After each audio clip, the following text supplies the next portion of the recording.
Okay, so we talked about the first section, rise of world power or empire, if you will, as America starts to grow past its original borders from coast to coast and goes overseas, like the Philippines, Guam, Hawaii, Puerto Rico, and part of Cuba with Guantanamo Bay. Not all of Cuba, just Guantanamo Bay, keep that in mind.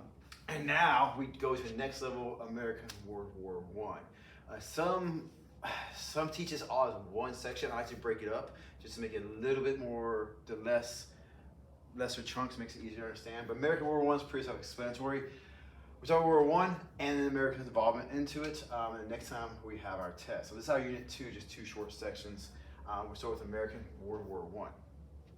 Now, the causes of World War I go before America itself. When we think of World War I, a lot of people think of when America gets involved, it starts. In reality, it's actually from 1914, 1918. Europe's involved for 3 years before we actually jump in.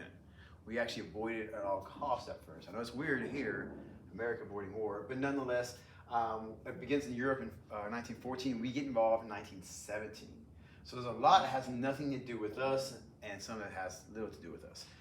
What you do need to know are the causes of this, and this might actually be a memory from world history, but M is militarism. That's when we see a growth in the concept of expanding by force, and also the growth of armies and navies. And you can even think of America did do something very similar in that we had the Great White Fleet. Remember how Teddy was very big on speak softly, carry a big stick. It was just a flashback. We were doing the same thing, enlarging our Navy, enlarging our military. Alliance, and some of these are secret alliances. This plays a role as we start, as countries in Europe start attacking each other. Other ones come to their defense, and the number of combatants in this war will grow dramatically. And then imperialism, the belief that you need to control other nations or countries by force, by economics. That was how everybody believed you had to make money. It's like the old version of mercantilism revamped, really. It's like the only way to be a empire or to be reach that status is to have control of other people. Imperialism, and the United States played a role too. We talk about us in open door policies in China and Asia. We're targeting that. For Europe, these Europeans in World War I, these countries are really fighting over Africa. It's often called the scramble for Africa as they try to colonize those different areas. But that's beyond the scope of US history. And for nationalism, that's a pride in one's country, ready to show it off no matter what. When World War I broke out, many people cheered. They were ready for it, almost like a sporting event. Like, yeah, we get to go to war with each other. We get to show how great our country is compared to anybody else. And that plays a role in a little bit of everything. Even when Germany forms later in Great Britain, Italy forms later, these countries are trying to prove that, hey, we are, as a matter of fact, just as strong and tough as anybody else. And they're trying to prove it, as a matter of fact. I have another one here called assassination. So it's really like the misspelling of mania, to be honest. But I always forget to take off the A part. I moved it to the N, and I was going to delete it all off. But nonetheless, assassination isn't a long-term cause of World War I. The first 4 are the ones who actually want to focus on. Nonetheless, assassination we do come to in a little bit so you understand this, but main militarism, alliance, imperialism, and nationalism, those are long-term causes. The spark that all of a sudden gets it going is the assassination. Archduke Franz Ferdinand is actually coming from Austria-Hungary.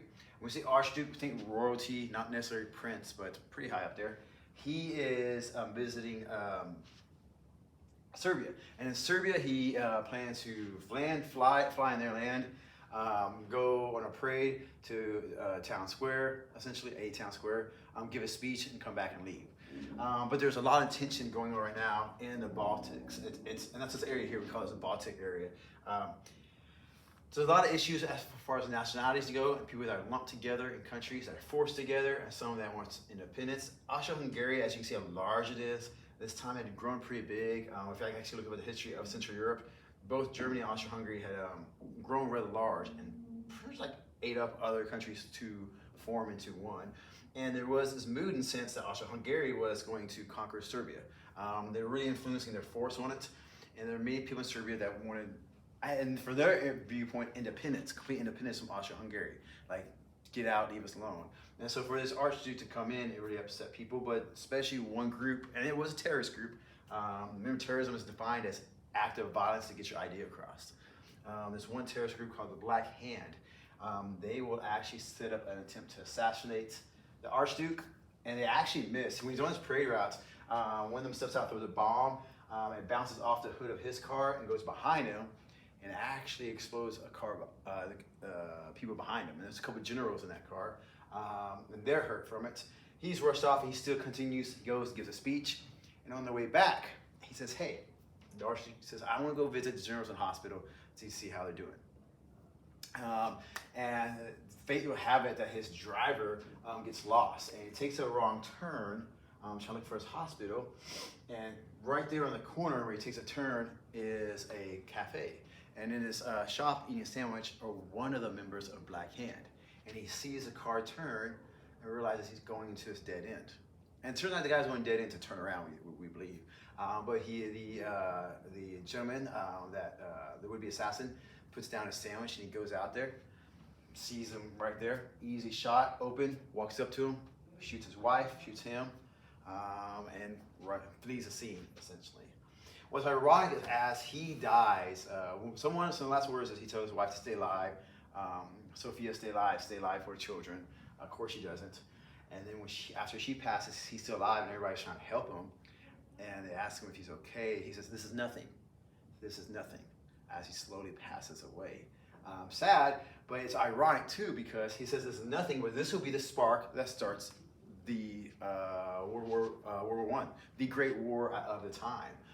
Essentially what happens, Austria turns to Serbia, tells the government of Serbia, hand over those in charge of this, but it even goes more death. You owe us this much money, we want this land. All these like absurd demands are made from Austria to Austria-Hungary to Serbia. All these demands are made to the point where you know Serbia is not going to be able to meet these demands. They just won't be able to do it. And Austria-Hungary says you have 30 days to comply, or we will invade and take over the country. Now this is where the alliance part comes in, because what ends up happening is Austria-Hungary will threaten Serbia, but Russia tells Austria-Hungary, that's our ally. If you invade them, we will attack you. You declare war on them, we declare war on you. So now Austria-Hungary starts mobilizing the troops, right? Because they know what's going to happen. And so they start mobilizing their troops to the end, mobilizing, getting their troop supplies out there, right? Germany tells Russia, saying, hey, Russia, that's our ally. You attack them, we're going to attack you. And Germany starts moving their troops to the border. So now Russia's going to face Austria-Hungary, Germany, they're mobilizing troops to the border. France says, wait a second, Germany, Russia's our ally.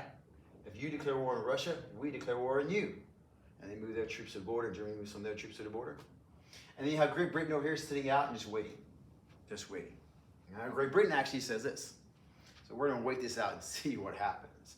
Now, as far as the other two, Italy does eventually join later on. Italy's late to the game. You're looking at Great Britain. What's their role going to play in this?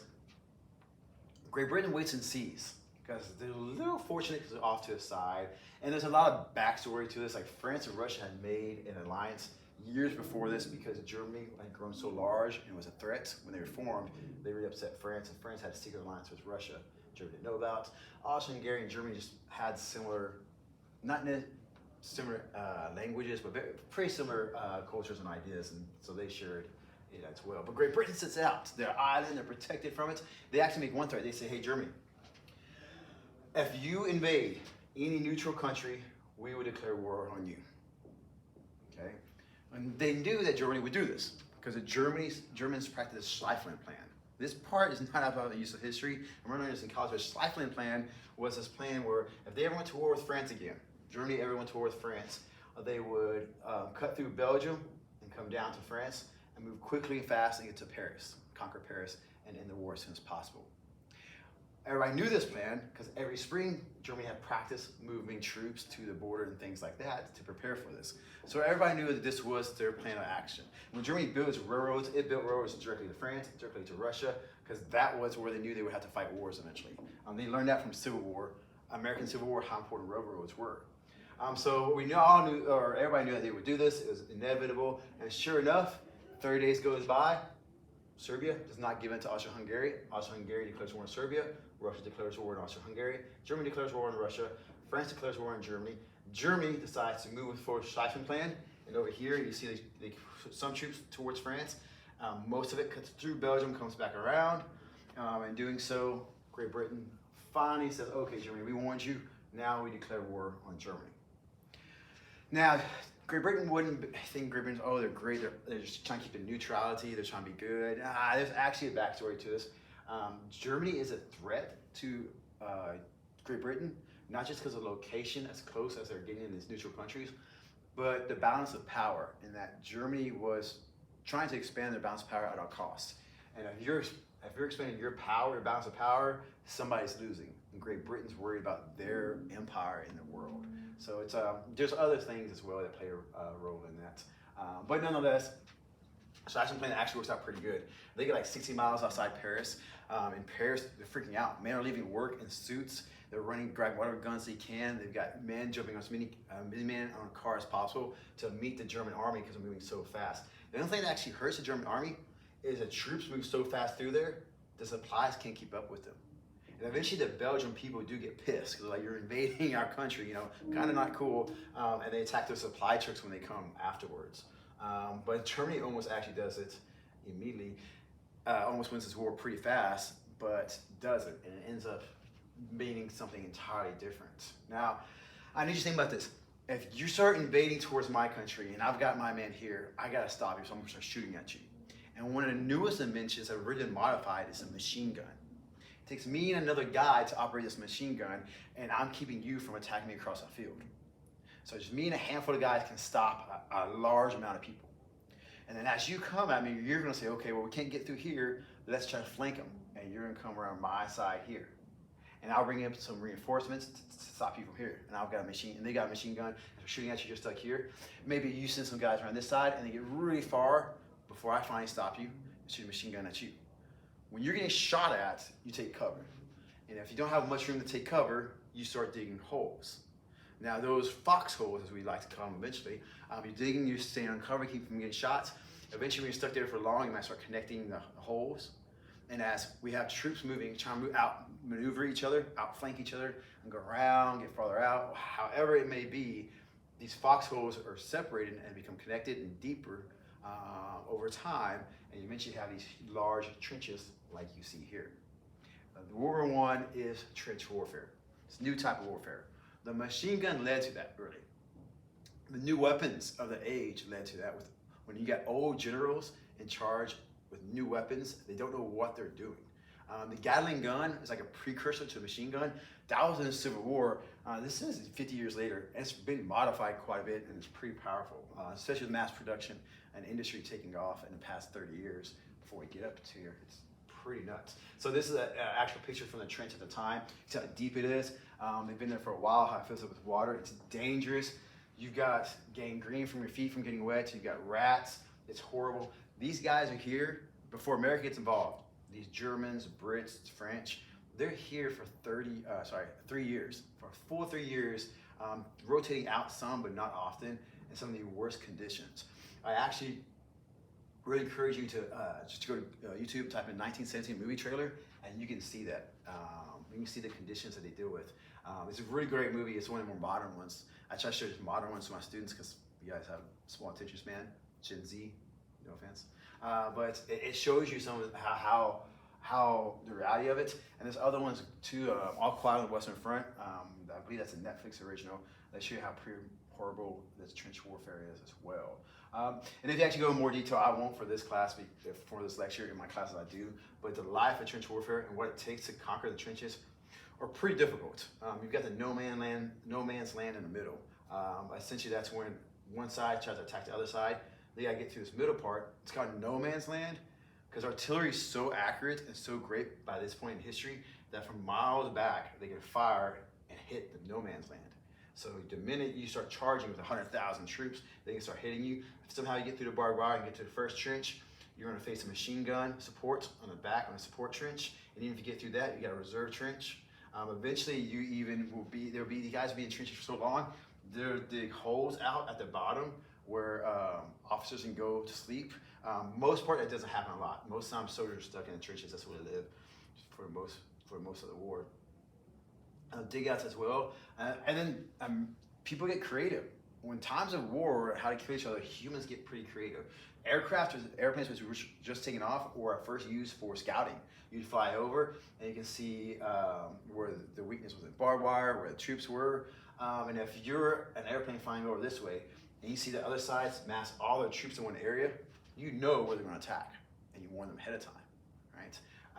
If all the artillery, sometimes one side would bombard this side nonstop for 24 hours straight, and then once it stopped, you would attack. Well, if you start bombing this side nonstop, you can move your troops back to reserve supports or outwards, and then once the bombing stops, you move them in rather quickly and prepare for the attack. You can see how it just was horrible ideas, new weapons, these old guys that know how to do it, and just like a 3-day battle, Great Britain would lose like 100,000 men. That's how bad it was, and how tough this was. And this was going for like 3 years. For 3 years, this would happen. When this was going on, people thought this was going to be the end of mankind, that they would fight to the last man, essentially, because there was no breaking this tie, this stalemate. I use the word stalemate. Trench warfare creates a stalemate on both sides, and people have to get creative to try to stop it. And there was other stuff too. They would dig tunnels underneath it to try to set explosives, and the other side would hear the tunnel, find out about the tunnel, and go farther underneath it and set explosive to explode that tunnel. It's all kinds of crazy stuff. The movie trailer shows you at one point where they do explode a tunnel, so it's pretty good as well. But nonetheless, this is trench warfare. I want you to see World War I, think trench warfare. Okay. Now, to get through that trench warfare, there's a couple of ideas guys have. They create new weapons like poisonous gas. Like, what better way to weaken the other side than send poisonous gas? Tanks are made to break the stalemate of the war. They don't come in until much later. And we'll talk about that in a little bit in a second. But the whole point of a tank is that you think about it. I'm getting shot at. What if I have protection and I can move across? Well, 4 wheels doesn't do it. So I get stuck in mud. If you saw from this, the artillery, 4 wheels that reach across. But instead of wheels, what if you have a track, metal track, to help you get across? Eventually they become faster and more efficient. The first tanks you go walk around. Like this, so as they move, you go walk around and shoot people in it. But eventually they get better. At the end of the war, they make a difference. But again, the whole point of any of these was to break the stalemate. Airplanes go from simply scouting to the Germans who actually figure out how to design a machine gun that shot in between, the propeller would go and would shoot bullets in between. That is genius, as German manufacturing is. And then U-boats, underwater boats, AKA we would call those submarines, play a large role in World War I. Now, all this essentially leads to total war. World War I was different because civilians at home were affected too. So we call this a total war type of war. For example, to fight this great war, the food, supplies, all have to go to the troops, so the people at home suffer and they lack food. Most wars before this wasn't that large, or wasn't that devastating, or wasn't that long as to say where people suffered at home. Another idea is this. Well, Germany, the only water ports that they have are up north, which get really cold, so they're not very reliable. So in order for them to get food, that's the only way they can get food in from the coast. But Great Britain has a large navy. Great Britain places a naval blockade around Germany. Germany can't get supplies in from other countries, food and weapons. So Germany, as a reaction to Great Britain's naval blockade, decides that they're going to use underwater boats to target any ships coming into the area, because those ships might be helping Great Britain. American ships, they're going to target, because Americans are selling wheat, food, supplies to Great Britain. And Germany says, we can't get supplies, so we got to do something to stop their supplies. And so, total war. The civilians on cruise ships are affected. No supplies get home. With a blockade, it straight goes Germany. German civilians are going to start feeling it towards the end. It gets pretty bad. I have here a picture of 3 men. And I always ask my students which one is Hitler, because we all know Hitler, the dictator from World War II, but he served as a soldier in World War I, and he wasn't a soldier actually, he was technically a messenger. But I always ask students which one he is, see if they can guess. I need to take you guess 1, 2, or 3. Think about it, we'll come back to it in a second. All right, here's some stuff to give you an idea. This one's for gas mask. Dogs were protected. Horses had gas masks too, as you can see here. Cars weren't reliable for transportation when you got closer in because it's muddy and so horrible. Oftentimes it were horses, but they're important for war. Again, they're gonna try anything to win this war. When they first released gas, I don't know if you can see in the video, but from this picture, they just turn on the smoke and let it blow downwind. You can imagine how bad that would be when one shifted directions and you didn't have that control anymore. Eventually learned to put it on artillery shells and drop it like that. Now I was just reading today that there was an article about how some soldiers kept cats in the trenches, and cats would react to the pressure in the area, so you knew when there was gas, because some gas was clear. There's two types of gas that was constantly used: mustard gas and chlorine gas. Chlorine gas was actually clear and you didn't know about it, so you had it. It was a hard way to find out. Chlorine gas would supposedly, you'd breathe it in as a gas, but when it came into your lungs, it would turn to liquid form, and essentially you would like suffocate. You would drown, and your lungs would drown essentially. The other one, mustard gas, had a yellow tint to it so you could see it, but its causes are pretty bad. The blisters were pretty horrible that happened. From this guy, you can see before and after when he gets hit by mustard gas. The face blisters up so much it doesn't heal. And you can see it's pretty bad for this. If it gets in your eyes, you go blind. You see soldiers that are blinded by gas. They hold on to each other, and the one in the front is the only one that's not hit by mustard gas or chlorine gas, and he will lead them from the front line back to a hospital. And these guys will be more likely blinded for life. This one you can actually see some of the blisters from the mustard gas. And you imagine if it does this here, imagine what it does when it gets in your eyes. It's pretty horrific. Again, it's bad enough for Hitler himself. He'll actually be hit by gas, not once but twice during World War I. He's delivering messages. He's a messenger, so he's jumping out of the trenches and going across fields and stuff like that. Not necessarily no man's land, but sideways and stuff. He's hit by gas twice. He's actually in the hospital a second time when Germany surrenders. But nonetheless, there's always been a saying that Hitler himself saw the horror of gas in war, and that's why he never used it in World War II. I don't know about that. Other people will point out, well, Jews were gassed in large numbers. And I say yes, but in actually war combat, he didn't use it. And the Jewish question, as he called it, wasn't just Hitler. There was Germans that Hitler didn't come up with the whole idea of the Holocaust at all. There were people impressing him that he had put in charge that did that. So that's another story for another time, really, and for another subject, US history, not so much war history. Also, we have airplanes. Great movie you should watch. It's Fly Boys. It shows a time period where after they've taken planes from just reconnaissance, from just spotting where people are at to actually fighting, and even dropping bombs at one point.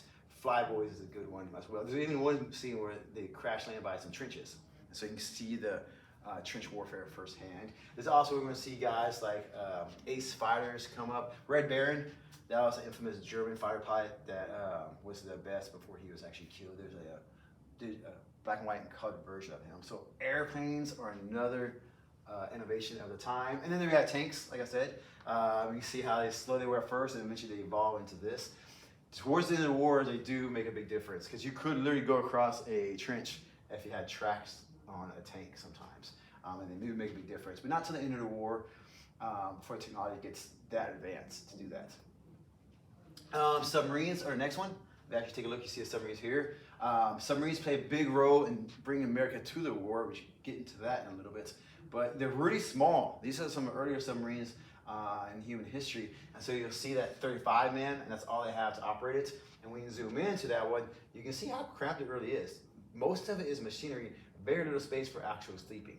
These guys actually took shifts where there's always somebody awake. It had to be to operate the ship, the submarine, but also there's no room for everybody to sleep at the same time. Very dangerous. Here is talking about the batteries. Batteries give off hydrogen gas, which is explosive, and so they have vents leaking outward. These ships had to come up every once in a while for those reasons and other reasons. But they would bring a great ordeal to the shipping lanes and eventually bring America in the war. I see from that. Here we go. This guy is the one that became Hitler later on. And I always point this out because it's interesting, because if you notice the mustache changed a little bit.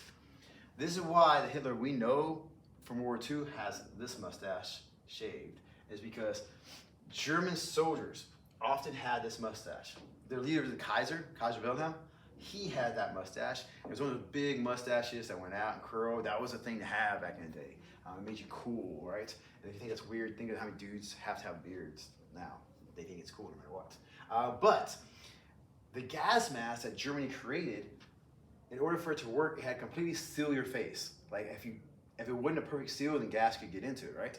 And so the gas mask Germany had went from your forehead all the way down, slowly underneath your nose, and then back around like this. In order to create a tight seal, you couldn't have a mustache because it would like move around and not be a tight seal. So you were ordered to either shave your mustache or shave the area where the gas mask would go to. So Hitler does that. And years later, when he's in World War II, he keeps his mustache like that to show that he fought in World War I, and people recognize him as a veteran.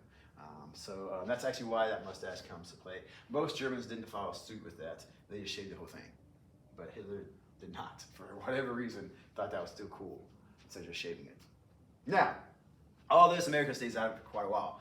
Wilson actually claims neutrality. He actually rerun his election campaign. You remember when 1912, when Teddy came back and tried to run against Taft, and Wilson was able to get into the White House? He runs on his re-election campaign in 1916, for his second term.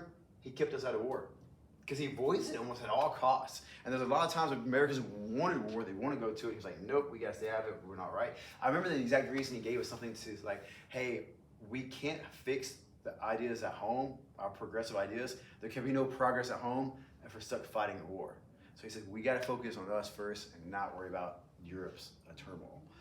That wasn't to say he wasn't helping, sending weapons and money and funds, other ways to Great Britain and Germany actually, but way more to Great Britain, like millions more to Great Britain. And it does play a role because later on, when war gets deeper into it, who do you want to win? The side that you gave millions to, because they get paid back if they win, or the side you gave hundreds of thousands of dollars to, because if they win, they can pay you back that much. You want the team the side that you pay the most money to, you borrow the most money to, you want them to win so they can pay you back. So we actually already invested, whether we realize it or not, we're doing it. Eventually we do enter for a few reasons. We have closer ties with Great Britain than Germany, right? Speak the same language. Although most immigrants at that time are from Germany.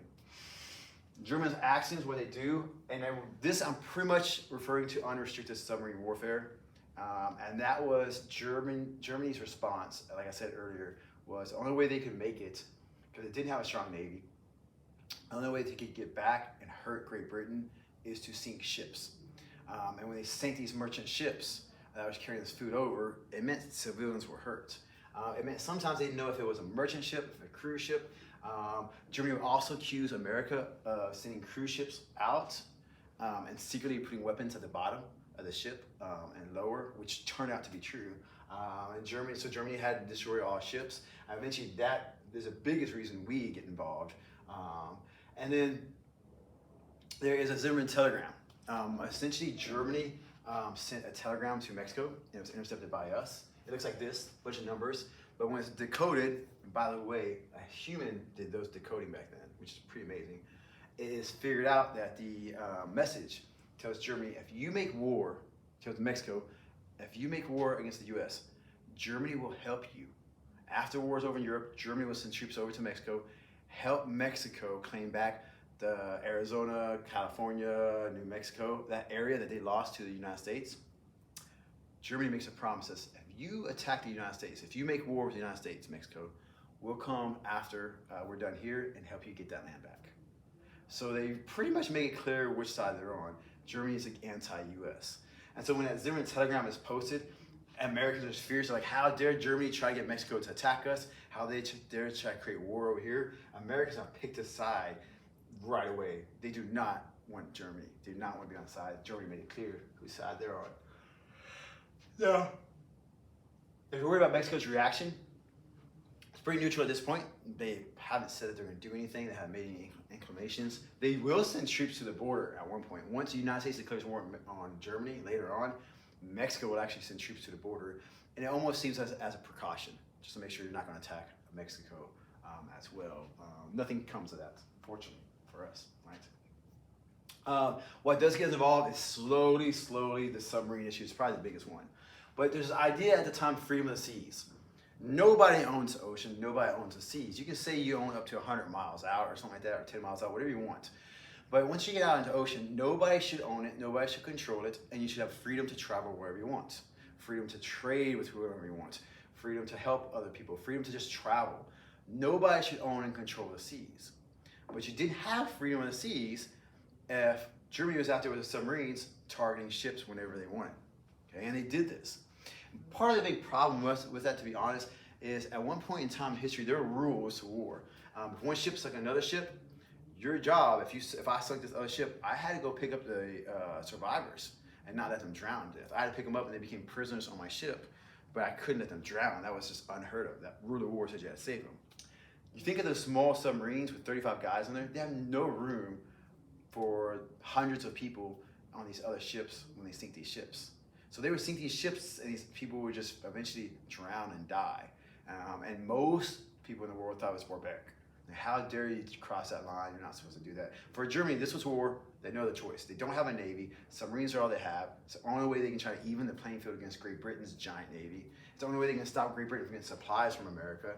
So Germany, this just had to be done. Now, they do this. Remember the British blockade? Even from our point of view, like we always argue, oh, submarines that hurt freedom of seas. The British naval blockade did the same thing. It hurt Germany. It caused Germany harm, and Germany didn't have freedom of seas because the blockade stopping them from getting food in and out. So the British blockade really starts the blockage of freedom of seas. Germany's response with submarines hurts the freedom of seas, and eventually they'll sink ships like the Lusitania. It's a British cruise ship leaving America, heading to Ireland and Britain, and it would get right outside American waters, and a German submarine would shoot and destroy it. America's furious, and they want war. And this is like 1915, right? So this is a year into the war. Again, this is one thing that clearly we see why Americans did not choose the side of Germany. The Lusitania is one example. You know, a pretty big example. It made, I point out this, in 1915, it made America decide for sure whose side they were on. The Zimmerman telegram was January 1917, it's a little bit later. This really showed that Germany was the bad guys. The Zimmerman telegram, a couple years later, would show that definitely Germany does not like us, and we know where they stand with us. They hate us, they don't stand with us at all. So all this is leading up. Germany actually makes a pledge. I don't have it bold or underlined because you don't have to know it anymore. But they make the Sussex pledge when they do this again at a ferry. It's called a Sussex ferry. Germany makes a pledge to the world that they would no longer seek ocean liners without warning. Okay, they would no longer do this without warning. And Germany continues this for about a year. By 1917, though, however, Germany's suffering too bad, and they're losing the war. And so in 1917, they actually announced, hey, we're returning to unrestricted submarine warfare. It means there's no rules without submarines. They're gonna make war wherever they go, attack whatever they want. And they remind Americans, hey, we're doing this, don't get on these ships, don't go over there. And nonetheless, it's clear. And within a month, they actually sink 5 US merchant ships. And they warned that this was gonna happen, and it happened. And so that whole idea of freedom of seas, this is why because when you take a test, you're like, oh, okay, submarines, sunk ships, people died, but you don't see it as an answer. You see most of the time the phrase as freedom of seas, this idea that you can travel the seas. That's the concept I want you guys to remember. After that 1 month of sinking American ships, you see it happen in March, they announce it. They do it for about a month. In April, Wilson, the President of the United States, will ask Congress for a declaration of war, and they will agree to it. By June, U.S. troops are arriving in France, led by one guy named Pershing, which we'll get to in a little bit, which is good timing because 1917, at the end of that year, the communists take over Russia, and Russia quits the war. But that's a whole other story. We'll get to that in a second. But that's exactly why the United States goes to World War I. The biggest thing here is freedom of seas and submarine warfare. It's submarine warfare, but another word for it is freedom of seas, because we're not free to travel where we want. And it becomes a big sticking point after the war. Now, the guy leading the U.S. Troops in France in June 1917, a guy named John Pershing, He'll be put in charge, and he'll take these guys who don't know what they're doing. I mean, their uniforms are actually from Spanish-American War. Their packs, everything they have is the same stuff that they use in Spanish-American War, which was like in the jungle, hot climate areas, not in Europe, freezing winters. But he'll take these fresh young men and turn them in fighting force. The name isn't U.S. Army, U.S. Marines. It's American Expeditionary Force, and the British have their own version, BEF. But AEF, American Expeditionary Force, I just want you to think the U.S. military. Pershing's in charge of the U.S. military at the time in Europe. Okay? The good thing about our state test is that they only ask about one particular battle that the AEF is in charge of, and that's the Battle of Oregon Forest. Oregon Forest essentially was a multi-day battle where we lost over 100,000 men total. Took a month and a half total. But the big thing about it was that Americans broke through the British line by getting, and with the help of tanks, big help. Getting through the British line, they were able to push and get to a supply route, which was a railroad station, where if you got supplies out to the Germans, different parts of the trenches, they take the railroad station. By Americans controlling that railroad station, they now control the supply route from Germany to the German troops in the trenches. And so it's long been argued this is why eventually we have an armistice. Now, I didn't say peace treaty, I didn't say peace, I didn't say treaty, I said armistice. An armistice is just a pause of fighting, a timeout. So we say, okay, we're not gonna fight anymore, and we're sort of negotiating things. Okay? The armistice for World War I, in order to make sure everybody stops fighting when this time comes, to make sure it's all done fighting, is they say, they give it a few days ahead, they say, in the 11th day, on the 11th month, at 11 a.m., everybody stops shooting. It's an armistice. And that's November 11th, 11 a.m. So that's why in America, November 11th is considered Veterans Day here in America, because that's the day we have the armistice. It becomes famous. Okay? So Battle of Oregon Forest, and you know that. It's known because it broke the German supply route. And I always put railroad, just in case you see a test like that. But it broke the German supply route and led to the armistice. The pause in fighting, the timeout, the negotiation can now take place. While America's there for a short year, one man stands out, Alvin York. He's given the Congressional Medal of Honor. For our state test, you have to know 3 people that receive the Congressional Medal of Honor. World War I, we have Alvin York. And we're talking about World War II. We're talking about the coolest one is in actually Vietnam War. But for this, Alvin York is the Medal of Honor. To get a Congressional Medal of Honor, you have to go above and beyond and do something pretty miraculous. You have to have 2 different eyewitnesses, and the stories have to collab. They have to be the same once they tell the story to make sure it's legitimate, and they could question you about it. The Congressional Medal of Honor is the best award you can get as a soldier, the highest award you can get.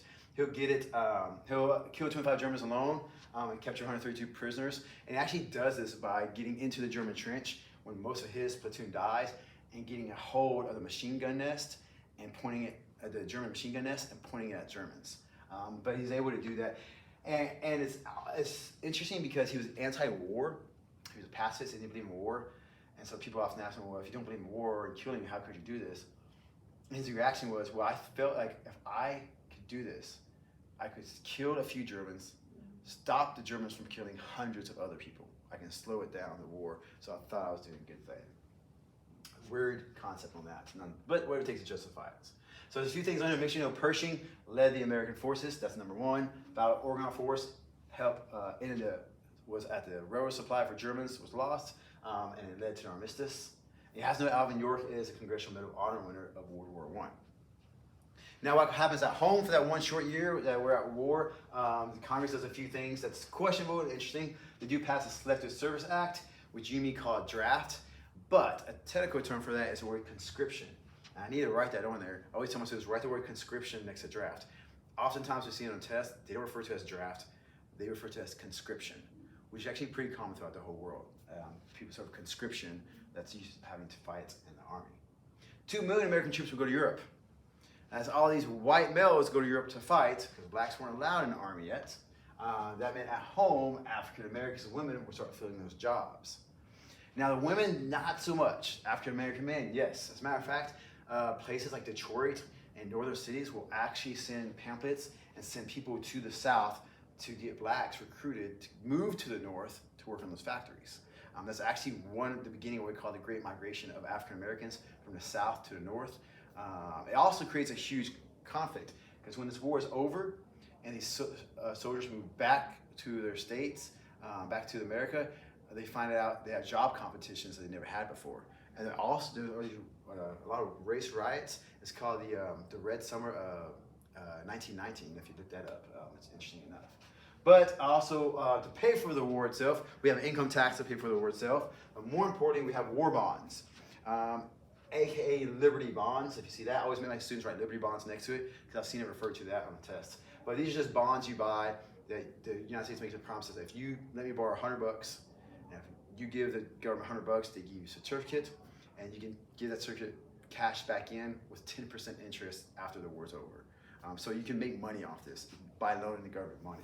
These are war bonds that pay for a lot of it. You can actually see here, the exports and imports do take off as well. We're going to see we're going to import less as the war goes on, but all those countries where they don't have men fighting or in factories, they need stuff from us because we do have the need to produce that, especially our farmers, and we're sort of selling all these exports to Europe in huge numbers.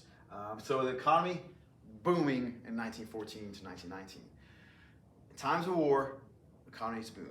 It's very standard with every single war because that means people are making more weapons, people are having more jobs, which actually just helps the economy in general. Now, something that's questionable, very questionable that they did in America was pass the Espionage Act in 1917, which made it a crime to criticize the war effort. You couldn't say anything, couldn't protest, couldn't publish anything, write anything that criticized the war effort, soldiers, generals, or the president. Now we look at that and say, wait a second, that's a violation of my rights, and you're right. It violates your First Amendment in several ways. Freedom of speech, freedom of press, because you couldn't put anything in the press about them. Right to assemble, you couldn't assemble and protest anything, right? The Espionage Act clearly was a violation of rights, and one man knew that, named Schneck. Now I don't make you, let's just underline this because it's not standard TEK, but they could ask about the Espionage Act by asking about him. So the background is important, context is important here. Schneck is convicted. He was passing out literature, and some people if you get drafted, burn the card that they send you in the mail, don't get drafted, don't fight in the war. And he gets arrested because he's violating the Espionage Act. And when he's put on trial for that, this is a violation of my First Amendment, like you and me both thought. And so it eventually goes to the Supreme Court, and the Supreme Court looks at this law, and you would think you say, hey, this is unconstitutional because this law violates people's rights. But it says, the Supreme Court says, you don't have unlimited rights, okay? The First Amendment did not protect words that create a clear and present danger.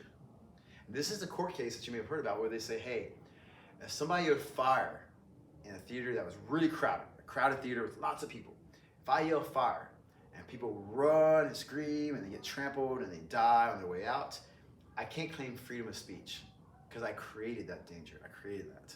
So freedom of speech doesn't always apply, and people often look at that Schneck versus US. The first time the Supreme Court really got down to it and said, you don't have unlimited rights. They make that clear. So all the rights you have is not forever. There are limits to them. They don't expand. And so some people have made that argument with other rights, like the right to bear arms. Doesn't mean you can own a tank. Doesn't mean you own a bazooka, right? So you can't go too far. How far is too far? And that's debates we can leave for the pundits out there, right? But nonetheless, Schneck versus US, it's often looked about in the Espionage Act. It questions your liberties, and you can see from these cartoons. Statue of Liberty, she's holding a torch. It says Enlightenment, and the Espionage Bill swipes it out. It says, must liberty's light go out? People at the time question it. Said, this is taking away your liberty. Like here, the Congress is using a whip, it's called Espionage Bill, and it's slapping, using a whip to chase liberty out of DC, essentially. This must not be. But that's what we're seeing with the Espionage Act. Many Americans felt this way, especially the press, because now you couldn't criticize or write about it in a horrible way. All right, once we do reach the armistice, we do eventually have a peace. Now, we can get into details about this, how much France and Great Britain screwed over Germany in this peace agreement, but that's for another time and place. To make this short and get you through this, Wilson, our president, who is involved on the Allied side, he will eventually go to Europe to visit to pitch his idea. He goes, okay, the war is over, war's ending, once he has the armistice and we get this treaty, Let's build a way to prevent war from happening ever again. These are Wilson's 14 points. I need you to understand, his 14 points, the whole entire motivation behind his 14 points was to create a system where large war would not happen again, to prevent war from ever happening again. And if you look at the things he brings, it's actually pretty interesting. I have here the actual text from it, and then I have it shortened so you understand it. But one, in secret diplomacy, that idea of secret alliances, that should be all agreed that it should never happen again. Everybody has freedom of seas.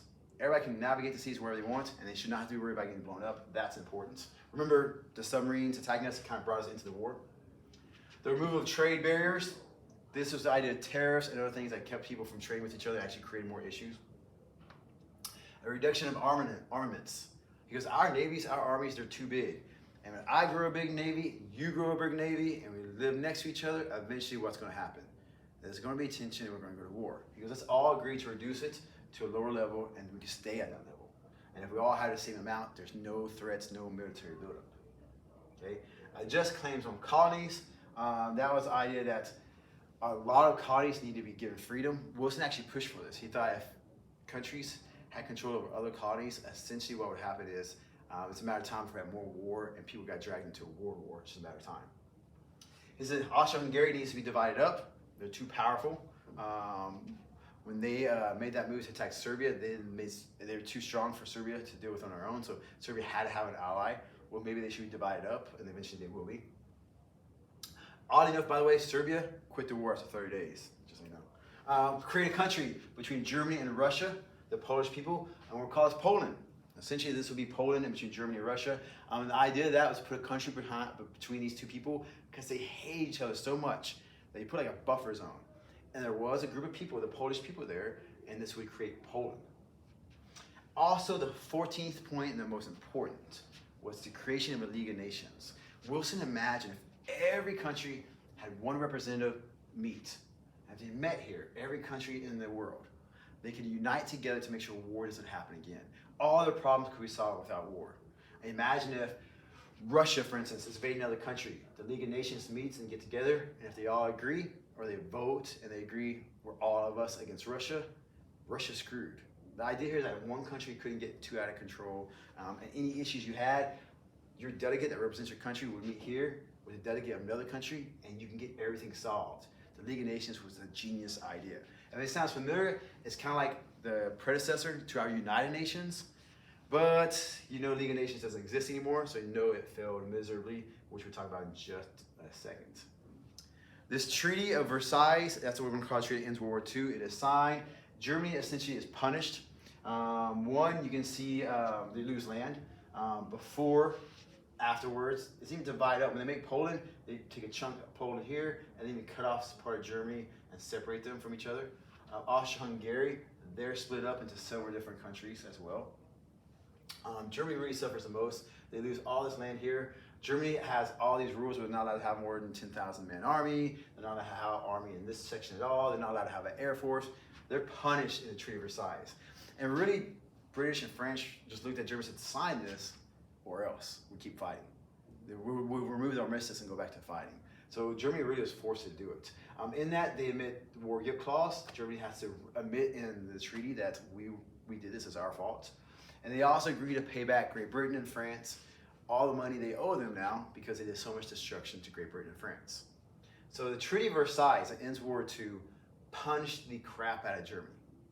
You can see why Hitler comes to power shortly after this. All the suffering, all the anger that Germany has towards other countries, Hitler plays on that. And when Hitler rises to power, he says, screw you, we're not paying you back anymore. And when he says, hey, we're gonna make an air force, I don't care. He goes, I'm gonna have an army, I don't care. And the other countries don't do anything. You see why people start loving Hitler in Germany. He's able to do all that. The League of Nations is created. You think the League of Nations will stop Hitler later on, even though he's mad about all this, it'll stop, it never happen again. The League of Nations was so weak because the two largest countries in the world at the time did not join. Russia, they went all communists and they went rogue when they're in. So the League of Nations didn't really invite them at all. Okay? And also America. Yes, that's right. The League of Nations was suggested by our president, planned by our president. He negotiated, he got this in a treaty, but when he takes the treaty back to the United States, he has to get it ratified before America agrees to it.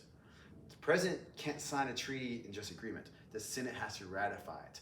And when it goes to the Senate, they refuse to ratify the Treaty of Versailles. Technically, what America does is create a separate treaty and sign that with Germany. We won't sign the Treaty of Versailles because we don't agree with the creation of the League of Nations. Now, if you look at this, it's a pretty good example showing you that if you have a bridge, every stone is important, and the most important stone that holds this bridge up, and this bridge is supposed to represent the League of Nations, is the United States. Without us in that agreement, it's pretty weak. It's not going to survive. Without Russia or the United States, it's not going to be a very strong agreement. So when the League of Nations is created and the Senate refuses to ratify it, it's pretty weak. Now you can see how Hitler will gain power. In Japan, the emperor, the military dictators will control the emperor. In Italy, Mussolini will gain power. This is why we practice this idea of not letting other countries expand at full force, by force. Okay, when the Senate refuses to ratify the treaty, refuse to do it because we don't want to lose power. That's actually pretty important to understand. We want our freedom to say, no, we're not going to go to war. And the point one senator kept making was that, hey, what if it's us? What if they all agree to war, we go to war with us? Or what if we don't agree to go to war with Russia, we think it's stupid, but everybody else votes yes? Then we have to commit troops. We have to send our troops to other people. America doesn't like that. America does not like to give our freedom and our choice. So we refuse to ratify the treaty altogether. Instead, what America does is kind of reverse roles. Instead of being involved more and more, we go back to neutrality. We say, all right, Europe, whatever, and we become more isolated. From World War I to about 1919, 1920, America will isolate itself from the rest of the world for the next 20 years. Not until we're attacked at Pearl Harbor do we get involved in World War II. That's why 1933, Hitler starts taking power in Germany. He begins this process. We don't do anything. And this is why now we learned a lesson. Isolation, neutrality does not work. Putting our head underneath the hand, and put our head underneath the covers, hiding from Russia and it's invading Ukraine now. We can't just let these people control and take over because there's no stopping them. We have to stop them before it gets too strong. So the lessons we get from World War I and World War II is that we have to maintain the balance of power in the rest of the world. If not, it can be costly for us later. And it's better for us to stop Putin invading Ukraine now than after he invades Ukraine and Poland and anywhere else. So that's a lesson we learned. I do have the term for isolationism underlined on there. You should know what it is at this age anyways, but just separating ourselves from other countries' affairs. Now we have this giant ocean between us called the Atlantic Ocean that allows us to ignore everything that goes on. And that's actually why we have to do it for so long in World War I, but eventually we do get dragged over towards the end. You can see some of these cartoons I have up here, pretty important. You'll see the England's pulling here, foreign nations, European nations, Empire of Japan. They're all using the League of Nations. It would tie us up if we joined it. We'd be pulled in all different directions. Clearly this cartoon is against us joining the League of Nations. Over here, it says, Dr. Seuss cartoon says, what a lucky thing we've got separate beds. And Europe is in this bed, and then we've got Hitleritis, Stalin itch, the Blitzpox, Nazi fever. All the stuff that comes up in World War II, like 20 years later after this, is all because we isolate ourselves and refuse to get involved. As a matter of fact, after the World War I, we have quotas on immigration. We're so scared of immigrants that we start putting quota. Only 3% of Germans can come over this time. Only 2% of Italians. We start putting these rules on how many people can come over. And we don't want people coming over from other countries because we don't want to be involved. We want to isolate ourselves from everything. Okay? So that is the cap of World War I. Our questions at the end of this PowerPoint for my students to answer. And next, these two sections, Rise of World Power, World War I, that all brings us to a close of Unit 2.